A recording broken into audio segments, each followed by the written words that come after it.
Hello and good morning class 10th student. आज हम discuss करने वाले हैं 2 मार्क्स क्वेश्चन के आंसर कैसे लिखेंगे। एमपीओ 2023 का पेपर है और इसमें हम जो टॉपर्स की कॉपी है उसने कैसे आंसर दिया है इसको डिस्कस करने वाले हैं। So let's start. Question number 6। तो क्वेश्चन क्या है, write the name of biotic resources. और इसके और में जो क्वेश्चन आया है वो आया है what is a sustainable development. So answer देखते हैं इन्होंने कौन सा अटेम्प्ट किया है। इन्होंने किया है biotic resources. So biotic resources क्या होता है? The resources which are get from and biosphere and have life, it's called biotic resources. सीधा सीधा सा है, जो रिसोर्सेस हमको कहाँ से मिलते हैं? बायोस्फीयर से। और जिनके में क्या होती है? लाइफ होती है, उनको क्या कहते हैं? Biotic resources. जैसे कि for example humans, flora, fauna, fisheries etcetera, है ना। तो जिसमें भी मतलब लाइफ होती है वो क्या कहलाते हैं? Biotic resources. और ये एक बहुत ही अच्छा आंसर हो गया क्योंकि ये 2 मार्क्स का है, तो ज़्यादा नहीं लिखना है। मतलब ज़्यादा बड़ा अगर लिखोगे तो आप 3 और 4 मार्क्स के जो क्वेश्चन है वो आपसे छूट जाएंगे। तो देखते हैं question number 7। Right to characteristics of alluvial soil. Okay. और में क्या दिया गया है? तो what is the soil erosion. तो इन्होंने कौन सा अटेम्प्ट किया है? एल्यूवियल सॉइल की कैरेक्टरिस्टिक, है ना। तो आंसर कैसा लिखा है? क्वेश्चन देखिए यहाँ पे, answer of question number 7, characteristics of alluvial soil. It is light brown in colour. Okay. Second point, it contains sufficient quantity of sand, silt and clay. Third point is third point is it consists of various properties of potash, lime and phosphoric acid. सो क्या क्या point लिखा है इन्होंने? Colour बता दिया है ना, light brown colour होता है। और इसमें क्या क्या कंटेन, क्या क्या पाया जाता है? तो सैंड, सिल्ट, क्ले भी पाया जाता है इसमें। और क्या क्या होता है, मतलब प्रोपोर्शन किससे मिलकर बनती है? तो पोटास, लाइम, फॉस्फोरिक एसिड, इनका भी प्रोपोर्शन इसमें पाया जाता है। Okay. Next question is 8। Why what name is jhuming agriculture known. और क्वेश्चन है write two features of commercial agriculture. यहाँ पे ये देखना है आपको, क्वेश्चन बहुत अच्छे से पढ़ना है ना। इंग्लिश में पढ़ लो, हिंदी में पढ़ लो, ताकि है ना कोई कंफ्यूजन नहीं हो। और जो पूछा है केवल वही आंसर देना है ना, घुमा फिरा के कुछ भी आंसर नहीं देना है। तो देखते हैं इसमें इन्होंने क्या अटेम्प्ट किया है। इन्होंने किया है कॉमर्शियल फार्मिंग। ओके। तो आंसर है question number 8, features of commercial farming. It is practice not for subsistence but to earn money. Okay. Second point is it is farming in which see HYV, sorry, इसका full form होता है high yielding variety seeds इसमें। और chemical fertiliser use होते हैं, pesticides are used. क्या क्या used होता है इन्होंने ये लिख दिया है। It is practised with the help of modern tools. Tools लिख दिए इन्होंने, जैसे कि ट्रैक्टर, हार्वेस्टर एटसेट्रा। इन्होंने क्या बताया है कि ये प्रैक्टिस्ड होती है ना, टू अर्न मनी, है ना, नॉट फॉर सब्सिस्टेंस। फिर इन्होंने लिखा है इसमें क्या क्या यूज़ करते हैं। HIV सीड्स हो गया, फर्टिलाइजर हो गया, पेस्टिसाइड्स यूज़ करते हैं। It is practised with the help of modern tool like tractor, harvester etcetera. और अगर हम इसको समझें तो कॉमर्शियल फार्मिंग में कैसा, जैसे इन्होंने लिखा है कि फॉर अर्न मनी, है ना, प्रैक्टिस फॉर अर्न मनी। तो इसके लिए और जैसे कि इसमें जो एरिया होता है वो भी हम लिख सकते हैं। ये बिग एरिया में क्या होती है? प्रैक्टिस करते हैं ना, स्मॉल एरिया में नहीं होती है, बिग एरिया होना चाहिए इसके लिए। और इसमें क्या होता है, जैसे कि नॉट एग्रीकल्चर या फिर food crops but big and plant commercial crops जिनको बोलते हैं वो, जैसे कि कॉटन हो गया और शुगर कैन हो गया, ये सारी चीज़ें भी इसमें आ जाएंगी। ओके, नेक्स्ट क्वेश्चन है, 9th क्वेश्चन क्या है?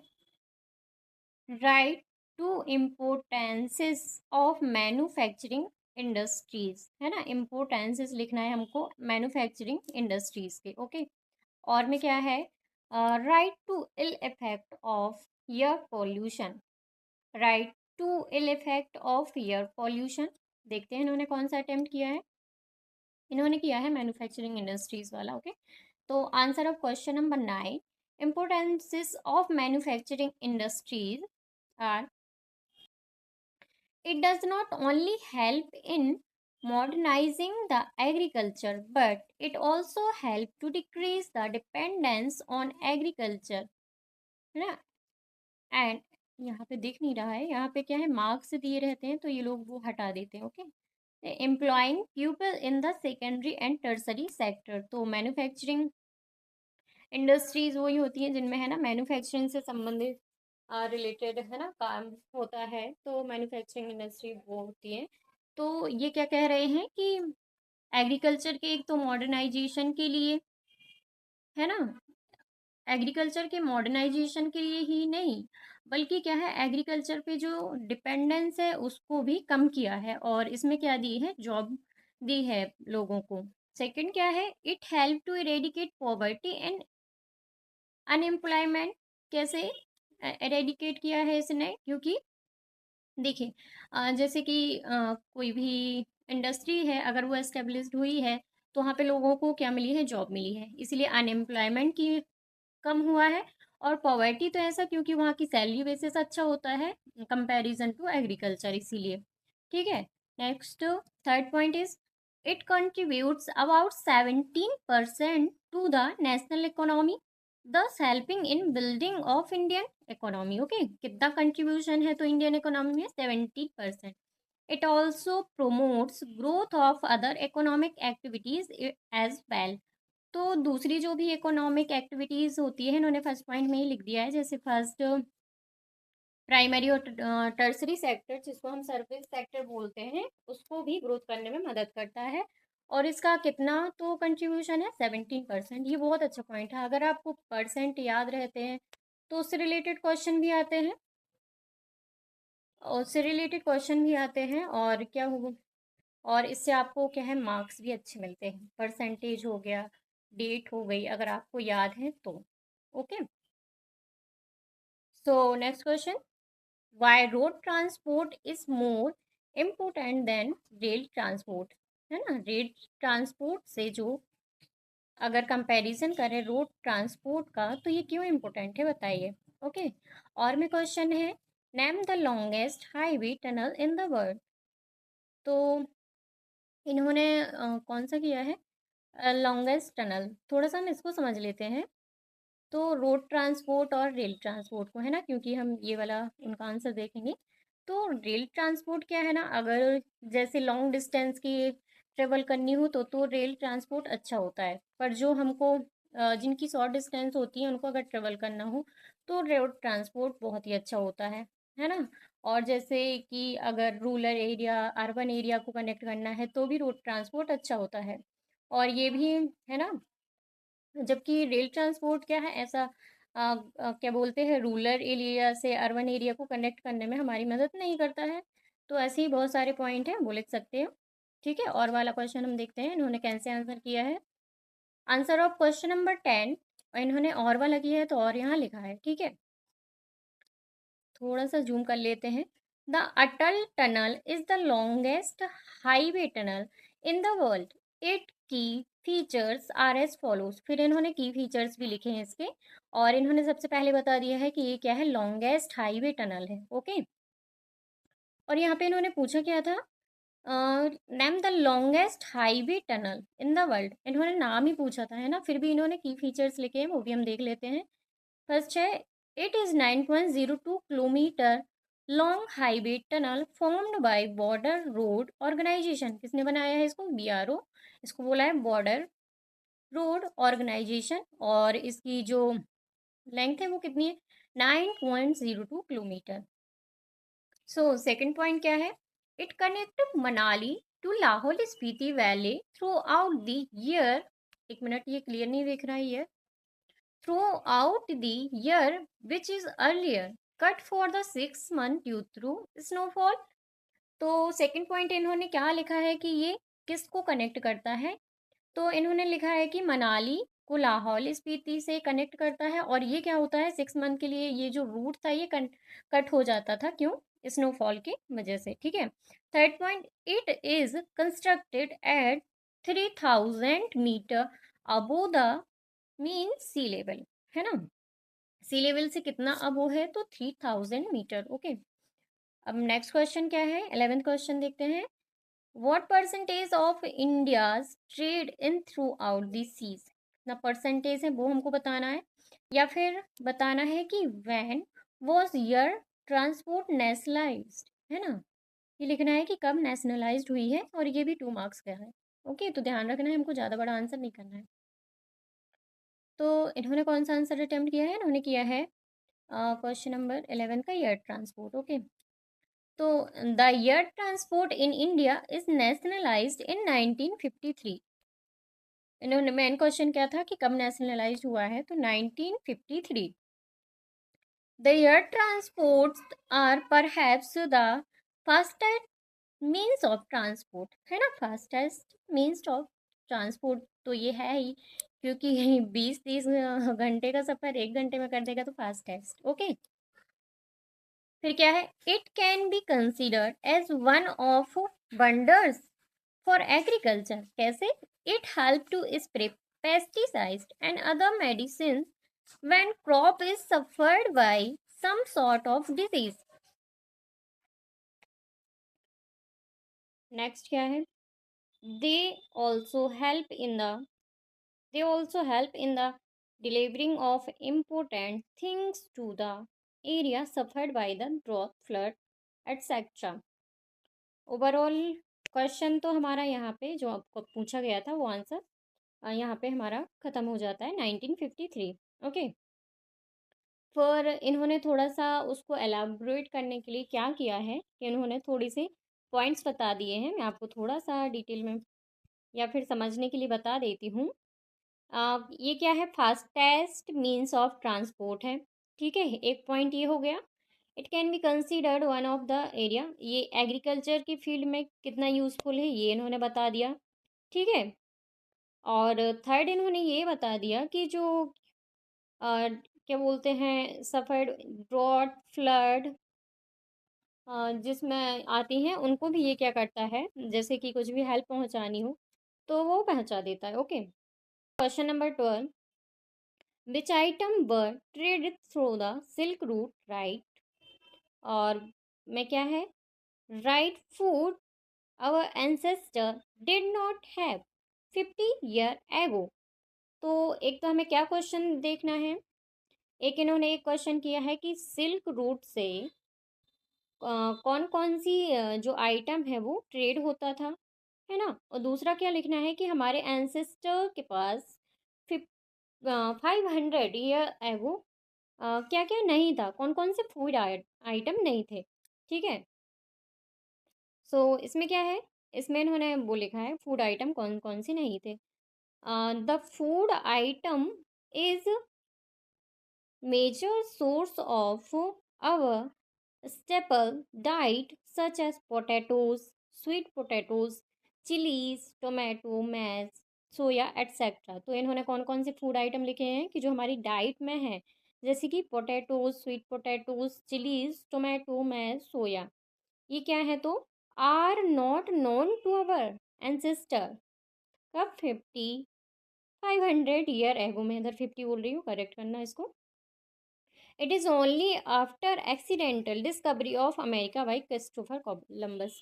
और ये कैसे आया? जब क्रिस्टोफर कोलंबस ने अमेरिका की डिस्कवरी की उसके बाद ये पता चला कि हाँ ऐसे भी फूड आइटम होते हैं। 13 क्वेश्चन क्या है? Why was London known as the finishing centre. और में क्या है? लंदन को फिनिशिंग सेंटर क्यों कहा जाता है ना। नेक्स्ट सॉरी, और में क्या है? Why did the demand for labour fluctuate on a seasonal basic in many industry. तो जो लेबर की डिमांड है वो फ्लक्चुएट क्यों होती है ना, सीजनल बेसिस पे क्यों फ्लक्चुएट होती है, मतलब कि अप एंड डाउन चलते रहता है क्यों लेबर में, तो ये देखना है। तो इन्होंने इसी का आंसर दिया है, the demand for the demand for labour fluctuate on a seasonal basis in many industries because, क्यों, इन वूलन इंडस्ट्रीज इन्होंने बताया the demand for the labour will be only before the consent of winter, कब होता है तो winter में। Also in the paper industries अगर देखें तो जो and the decorative industry, item industry, है ना, labour demand increase during Christmas season because people only need decorative item during this period, hence the demand for labour fluctuate. तो इन्होंने क्या क्या बताया है, एक तो इन्होंने वूलन इंडस्ट्रीज में बताया है कि वूलन इंडस्ट्रीज में कब डिमांड होती है, तो डिमांड होती है इनकी जब विंटर का सीजन आता है। ओके, फिर उन्होंने बताया पेपर इंडस्ट्रीज हो गया, है ना, तो और अदर जैसे डेकोरेटिव आइटम हैं तो वो कब नीड होती है, जैसे कोई भी अपना फेस्टिवल आ गया, जैसे इन्होंने क्रिसमस दिया है, कोई भी अपन भी फेस्टिवल में देखें इंडिया में तो जैसे कि दीपावली में बहुत ज़्यादा डिमांड बढ़ जाती है, जैसे लाइटिंग की और भी, है ना। तो ऐसे इन्होंने बताया है कि एक तो इन्होंने वूलन इंडस्ट्रीज़ का एग्जांपल ले लिया, एक तो इन्होंने पेपर इंडस्ट्रीज़ का। तो इसमें ऐसे डिमांड क्या होती है, घटती बढ़ती, मतलब फ्लैक्चुएट होती रहती है।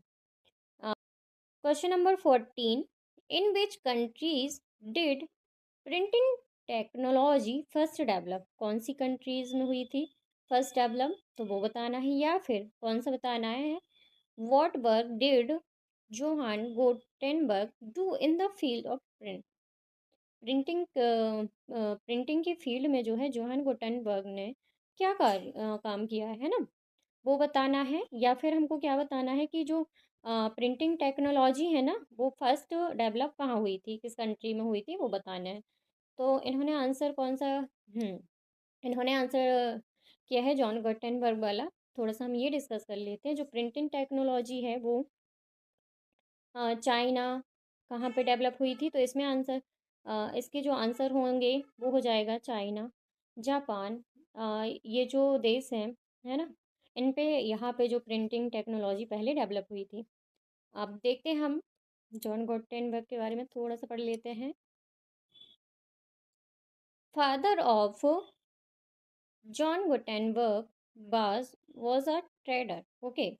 Gutenberg grew on a agriculture estate. From his childhood, he had seen olive presses and wine. तो इन्होंने बताया है कि ये कहाँ से, तो एग्रीकल्चर फील्ड स्टेट से रिलेटेड थे, और इन्होंने क्या देखा, ऑलिव प्रेसेस और वाइन, वाइन पता नहीं क्यों लिखा है, शायद वाइन मिल होना चाहिए, है ना। फिर क्या है, later he learn the art of polishing stone, he used his knowledge to develop a model for a printing press, he was mould he uses molds metal type to create all 26 character of Roman alphabet। तो इन्होंने इनका background बता दिया है कि agriculture ये state से थे। फिर इन्होंने मेन तो ये क्या है, ऑलिव जो प्रेसेस टीसेस प्रेसेस है ना, इन्होंने देखी जो हम अगर इसका एग्जांपल देखें तो जो ऑयल मिल होती है ना इंडिया में, आपने देखा होगा जो ऑयल मिल लगी रहती है ना, तो उनके वैसे ही यहाँ पे कुछ ऑलिव की जो मिल होगी या ऑलिव की जो मशीन होगी, तो उससे इनको आइडिया आया था। फिर इन्होंने काम भी किया था, और इन्होंने क्या काम किया वो इन्होंने बता दिया, पॉलिशिंग स्टोन में भी काम किया, इसलिए इनको थोड़ा सा वहाँ से आइडिया मिला। तो इन्होंने सबसे पहले एक मेटल की प्लेट बनाई थी जिसमें क्या है 26 कैरेक्टर थे रोमन अल्फ़ाबेट के, है ना। फिर उन्होंने 1448 में क्या किया, he perfected his model of first printing press. फिर उन्होंने एक परफेक्ट मॉडल बना दिया प्रिंटिंग प्रेस के लिए। This printing press could print 250 sheets one side per hour, thus he help in bringing print revolution. यहाँ पे देखिए जो चेकर है उन्होंने यहाँ पे, सो जो चेकर थे उन्होंने क्या किया है, यहाँ पे क्रॉस लगाया है, तो हो सकता है ये वाला पॉइंट इनका गलत हो। मैंने चेक नहीं किया है, आप लोग थोड़ा सा चेक कर लेना। अगर आप मशीन देखें ना ऑनलाइन, तो मशीन देखेंगे उसमें एक लाइन ये भी बताया जाए, उसमें एक हैंडल रहता है और उसको नीचे को प्रेस कर दो ना, नीचे को जैसे ही हम दबाते हैं तो यहाँ पे पेपर क्या हो जाता है, प्रिंट हो जाता है। तो इसी से क्या है, प्रिंट रिवॉल्यूशन आया, जो कि बहुत ही इम्पोर्टेंट है ना, प्रिंट रिवॉल्यूशन। और इसका एक क्वेश्चन भी है इसी में, आपके इसमें। तो ये देखिए, ये वाला क्वेश्चन इसी से रिलेटेड है। Question number 15, write two consequences of print culture, ये आ गया है ना। Write the names of famous writer of 19th century। तो देखते हैं इसका answer. Consequences of print culture, इन्होंने ये वाला आंसर लिखा है। Answer of question number 15, consequences of print culture are as follows. क्या है, तो print culture led to the new culture of reading. It led to, arrow लेती हूँ, it led to reduce in cost of book. In this way, books can reach even to the poor. As a result, literacy rate increases. तो इन्होंने क्या क्या point लिखे हैं। First तो इनका है कि सबसे पहले कि जो है रीडिंग का कल्चर है ना बढ़ा, और फिर इन्होंने बताया है कि कॉस्ट भी बहुत कम हो गई बुक की। थर्ड है कि लिटरेसी रेट भी इनका इंक्रीज हो गया। एक ही पॉइंट में इतनी सारी बातें हैं। Second point, print culture created the new reading public. Earlier, the people who could not read had to listen to folk song and ballads that is sung or recited at the gathering in villages and taverns in town. The reading public and hearing public are intermingled. तो next point क्या है, earlier, the book was not only expensive, but it could not meet the demand of ever increases public. Okay, now, ये क्या लिखा है? Now book can reach every person. Okay, तो यहाँ पे क्या है, पहले क्या है, बुक एक्सपेंसिव ही नहीं थी, बल्कि अगर जैसे कि पीपल बढ़ रहे हैं, पब्लिक बढ़ रही है, तो उसकी डिमांड को पूरा नहीं कर पाती थी। जैसे एक्सपेंसिव तो थी, पता है, पर यार मेरे पास पैसे हैं तो मुझे ख़रीदना है, तो उसकी क्या है, डिमांड भी पूरी नहीं हो पाती थी। और प्रिंटिंग प्रेस आया तो डिमांड तो बहुत अच्छे से होने लगी और सबके पास बुक भी थी, तो जिससे जो अंधविश्वास होता है ना, वो नहीं हुआ। However, it sometimes also led to consequences among Protestant reform and church. Question number 16. Write two characteristics of secondary sector, or what is the tertiary sector? Right, है ना। तो क्या क्वेश्चन कह रहा है, या तो आपको कोई भी मतलब दो विशेषताएं लिखना है काहे की सेकेंडरी सेक्टर की, मतलब उसके टू कैरेक्टरिस्टिक आपको लिखना है सेकेंडरी सेक्टर के, या फिर आपको टर्सरी सेक्टर क्या होता है वो लिखना है। ठीक है, तो हम देखते हैं इन्होंने कौन सा क्वेश्चन अटेम्प्ट किया है। इन्होंने और वाला मतलब कि टर्सरी सेक्टर को डिफाइन किया है इन्होंने। सो क्या है, the tertiary sector is the sector that help in the production of primary and secondary services. जो भी मैं समझा देती हूँ थोड़ा सा, पहले एक बार क्वेश्चन को पढ़ लेती हूँ। ठीक है, सेक्टर सेक्टर तो various services, it is different from primary and secondary sector. It doesn't produce goods themselves but help in the production process. So इन्होंने क्या बताया है कि जो टर्सरी सेक्टर होता है वो क्या करता है कि हेल्प करता है, जो प्राइमरी सेक्टर होता है और सेकेंडरी सेक्टर होता है इनकी प्रोडक्शन में हेल्प करता है ना। और ये क्या होता है, प्राइमरी और सेकेंडरी से तो डिफरेंट होता है, क्योंकि ये क्या करता है, गुड को प्रोड्यूस नहीं करता है। ये क्या करता है, प्रोड्यूस नहीं करता है, ये सर्विस देता है, इसीलिए तो इसको सर्विस सेक्टर भी कहते हैं। ये है ना, जैसे प्राइमरी और सेकेंडरी की प्रोडक्शन प्रोसेस है, उसमें क्या करता है, हेल्प करता है। ये क्या करता है, प्रोड्यूस नहीं करता है, डजंट प्रोड्यूस। जैसे कि अगर देखें तो ट्रांसपोर्ट, कम्युनिकेशन, बैंकिंग। जैसे बैंकिंग से क्या होता है, पैसे का हम क्या कर सकते हैं, लेन देन। कम्युनिकेशन में हम बातचीत, है ना। ट्रांसपोर्ट में जैसे हम बस से आ जा सकते हैं, पर ये बस बनाता तो नहीं है ना। बस बनाता कौन है? बस सॉरी, मतलब जो भी ट्रांसपोर्ट्स के मीन्स ऑफ ट्रांसपोर्ट होते हैं, तो वो जो कि बनाते कौन है, तो वो सेकेंडरी सेक्टर के में आते हैं, है ना। जबकि जो ट्रांसपोर्टेशन है वो टर्सरी सेक्टर में आता है, ठीक है। अ, इसके बाद क्या है, it also includes some services. कैसे ही कुछ सर्विसेज भी है, जैसे कि that do not contribute directly to the production, such as doctor, lawyers, teachers etcetera, है ना। तो इसके अंदर कुछ सर्विसेज भी इन्होंने बताई हैं, जैसे कि डॉक्टर, लॉयर और टीचर एट्सेट्रा, है ना। मतलब कि इसमें क्या होता है कि जो प्राइमरी है और सेकेंडरी सेक्टर है, तो इसमें क्या होता है, डायरेक्ट अपन लोग क्या करते हैं, मैन्युफैक्चर करते हैं कुछ भी चीज़। जैसे प्राइमरी सेक्टर में बेस्ट एग्जांपल होता है गेहूं का, है ना। गेहूं का होता है, गेहूं को छान लिया, बीन लिया, तो ये प्राइमरी सेक्टर में आ जाता है ना। फिर सेकेंडरी में क्या आ जाता है, जैसे ब्रेड बना ली हमने, है ना। तो वो क्या होता है, फैक्ट्री लेवल पे हमने ब्रेड बना ली, तो ये सेकेंडरी का एग्जाम्पल हो जाता है। तो मतलब कहीं ना कहीं इन सब में प्रोडक्शन तो हो रहा है, पर टर्सरी सेक्टर एक ऐसा सेक्टर है जो कि क्या करता है, प्रोडक्शन नहीं होता है, ये क्या करता है, सर्विसेज देता है। मतलब प्राइमरी और सेकेंडरी को क्या करता है, हेल्प करता है। तो इन्होंने बहुत ही अच्छा आंसर लिखा है ये वाला। नेक्स्ट क्वेश्चन देखते हैं हम। What are the multinational, sorry, what नहीं है, वेयर है। Where are multinational companies established, या फिर और में क्या है, write the names of two multinational companies. So इन्होंने कौन सा आंसर अटेम्प्ट किया है, फर्स्ट वाला, ओके। तो क्या है, द कंपनीज, क्वेश्चन था इनका फर्स्ट वाले का, where are the multinational companies established. तो आंसर कैसे इन्होंने स्टार्ट किया है, the companies whose work related to goods and services are spread over many countries of the world are called multinational countries.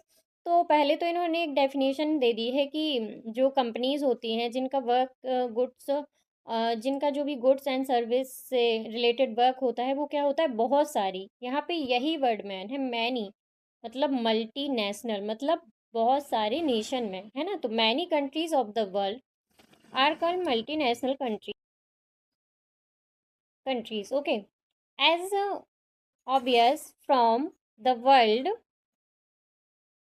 multinational companies are established in many countries. Often they are established in developing countries. ठीक है। The MNC set up their production unit which is close to market। अब इन्होंने लिखा है कि ये कहाँ पे सेटअप होती है एमएनसी कंपनी। तो इन्होंने कुछ पॉइंट दिए हैं, जैसे कि सबसे पहला इन्होंने पॉइंट दिया है, जो कि मार्केट के क्लोज हो ऐसा एरिया वो चूज करती है, वहाँ पे अपनी यूनिट क्या करती है, एस्टेब्लिश करती है। सेकंड पॉइंट क्या है, where skilled and unskilled labour are available at cheap cost. यहाँ पे स्किल्ड लेबर भी चाहिए होती है और अनस्किल्ड लेबर भी चाहिए होती है, बट कंडीशन क्या रहती है, चीप कॉस्ट। फिर they also look for the government that look after their interest. मतलब वहाँ की गवर्नमेंट का कैसा डिसीजन रहता है, है ना। और में क्वेश्चन क्या था इनका कि जो कि right any two multinational companies के नाम लिखने थे। तो जैसे कि टीसीएस हो जाएगा, है ना। टीसीएस के बाद विप्रो भी क्या है, एमएनसी है। और फिर अगर जो भी मोटर बाइक्स की जो भी अपने कंपनी सुनी होगी, जैसे हीरो होंडा होती, हीरो होंडा है अपनी इधर, तो ये भी सारी क्या होती है, एमएनसीज ही होती हैं। सोनी हो गई, है ना। और एप्पल का जो ब्रांड हो गया, वो भी आपने देखा होगा हर जगह रहता है, मतलब ऑफिसेस उसके रहते हैं उसके, है ना। तो ये सारी क्या होती है, एमएनसी कंपनी है ना। इंडिया की भी लिख सकते हो आप, और विदेशों, मतलब जो भी विदेश की हैं वो भी लिख सकते हो। तो टीसीएस और विप्रो हमारी इंडिया की है। बाकी आपको जो भी कंपनी याद आए, जो भी बड़ी कंपनी है, वो लगभग लगभग एमएनसी ही होती हैं। सो हमारे 2 मार्क्स के क्वेश्चन तो कंप्लीट हो गए हैं। ये देखिए, यहाँ से जो 18th क्वेश्चन है वो 3 मार्क्स का है, तो यहाँ से 3 मार्क्स के क्वेश्चन स्टार्ट हो जाते हैं ना। तो 3 और 4 मार्क्स के क्वेश्चन हम नेक्स्ट वीडियो में सॉल्व करेंगे। अभी हमने क्या करे हैं, 2 मार्क्स के क्वेश्चन सॉल्व करे हैं, है ना। 2 मार्क्स के क्वेश्चन बहुत ज़्यादा रहते हैं, 3 और 4 के बहुत कम रहते हैं, और एक क्या होता है, डायग्राम होता है। क्वेश्चन हम नेक्स्ट वीडियो में करेंगे। होप सो समझ में आया होगा। Thank you.